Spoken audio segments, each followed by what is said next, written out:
This program is brought to you by San Miguel Corporation, your world made better. Hello, Baywatchers! Welcome sa ating new season. Last episode na-inspire tayo sa mga visions ni dating Pangulong Ferdinand Marcos Sr. Ako pumuli ang inyong host advocate, Gabriel Lopez. At ako naman po ang inyong Mr. Philippine Baywatch 2095, Ace Mayor. Sinilip natin ang mga humble beginnings ng Philippine Reclamation Authority. Ngayon naman, we will dive deeper sa mga inspiring achievements ng PRA. Tutok lang sa mga kwento ng Bay, kwento ng bayan, dito lang sa Philippine Baywatch! Philippine Baywatch, bantay ng pagbabago. Bayan ko, sabay tayo, aangat sa mundo. Pagunlad para sa bayan, bagong buhay ng mamamayan. Isang bagong Pilipinas, sabay-sabay nating lalakbayan.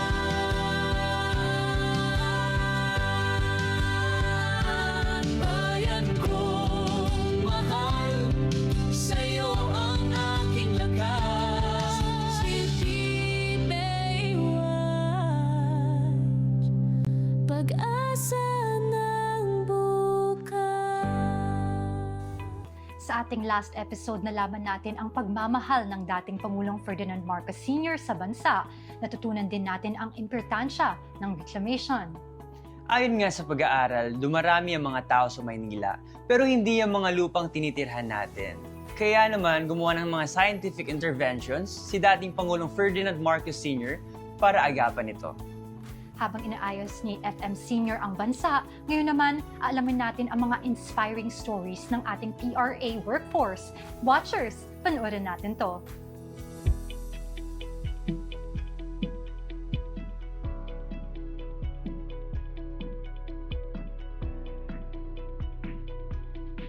Nandito po tayo ngayon sa Office of the Acting Assistant General Manager for Finance. Makakasama natin ang isa sa mga pillars of service ng ahensya.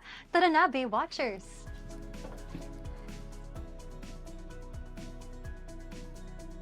May mga ilang tanong lang po ako sa'yo for our viewers here today. Ilang taon na po kayo nag-work dito sa PRA? I'm working with PRA since May of 2017, so it's almost 10 years na.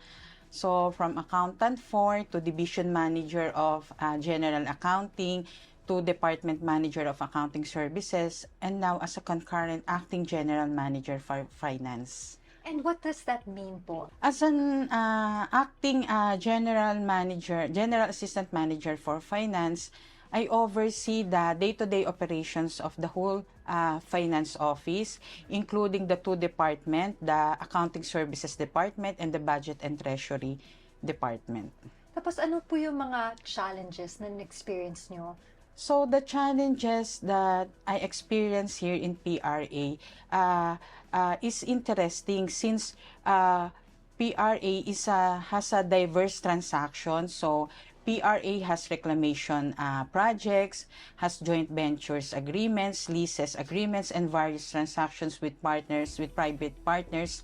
That's why napaka-diverse ng accounting exposure here in the PRA.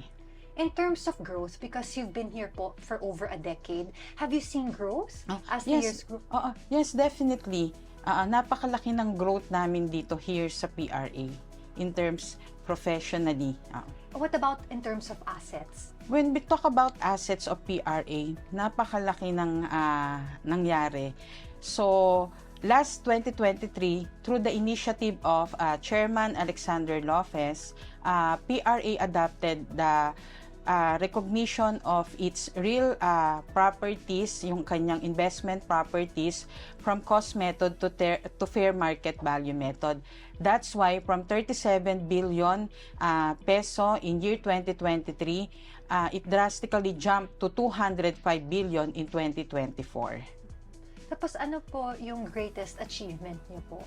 My greatest achievement here in PRA is the one who is responsible for the preparation of financial statements, since nandito tayo sa accounting, nandito tayo sa finance, and we are the one responsible in the preparation of those reports wherein doon natin na-record yung pinakamalaking increase ng asset ni PRA.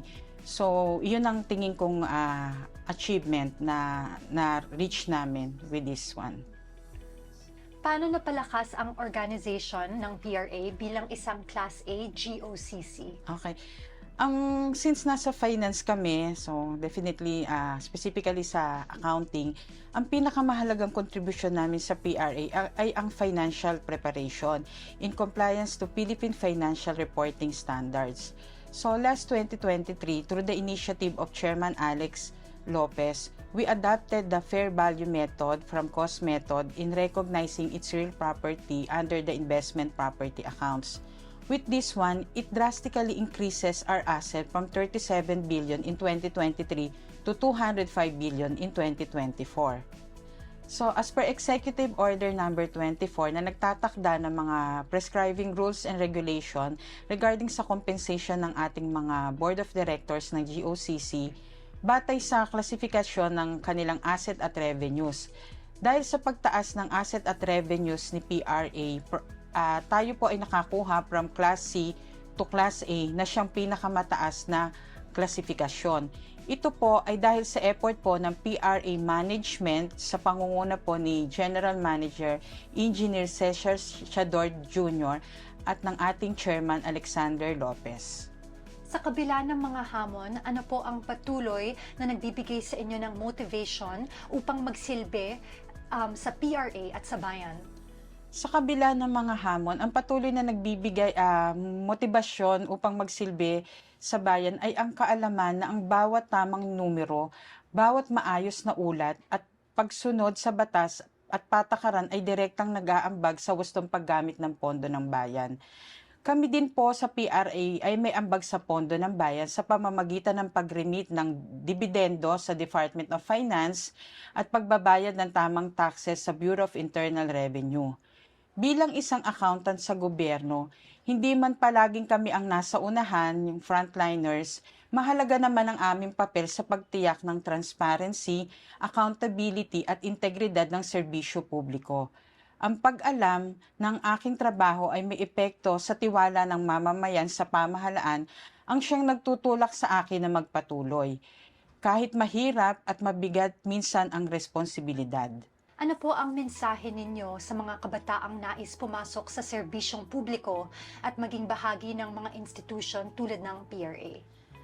Para sa mga nais pumasok sa public service bilang accountant, ang aking mensahe ay ito.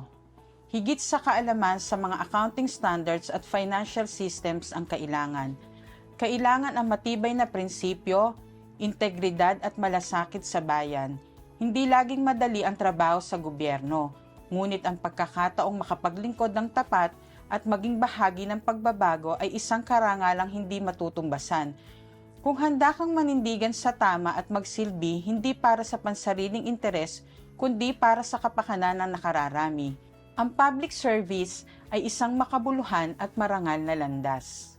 Miss April Lee, thank you so much po for your time. Once again, mga Baywatchers, April Lee, the Acting Assistant General Manager of the Finance Department at the Philippine Reclamation Authority. Okay, thank you.